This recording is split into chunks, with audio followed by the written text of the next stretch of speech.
Hello guys, for today's video mag-upgrade tayo ng processor from Intel Celeron to Intel Core i3 gamit itong NEC Versa Pro laptop.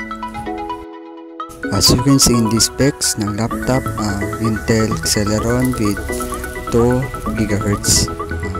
Di siya gaano mabagal, kaya lang sobrang luma na ng processor. Then check natin sa CPU ID.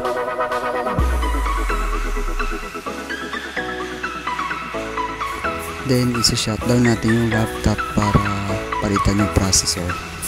Oh, by the way, Windows 10 pala ito, hindi siya Windows 98. Yung background lang yung Windows 98.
Ito na, nag-boot up na yung laptop. Matagal lang mag-boot up dahil hard drive lang yung gamit, kaya matagal siya mag-boot up. Next, mag-install ako ng SSD para mabilis mag-boot. Yan, as you can see, may pagbabago lang sa desktop. Yung graphics, then yung mga icons hindi siya naka-align, pero pag bumalik siya sa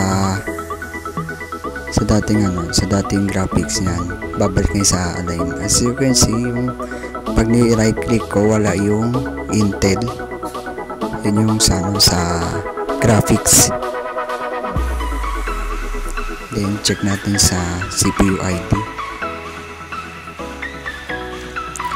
Nagiba lang yung resolution ng desktop, pero mababalik din sa dati.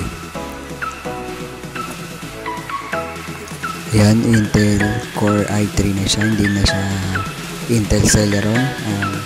2.50 GHz pala yung processor.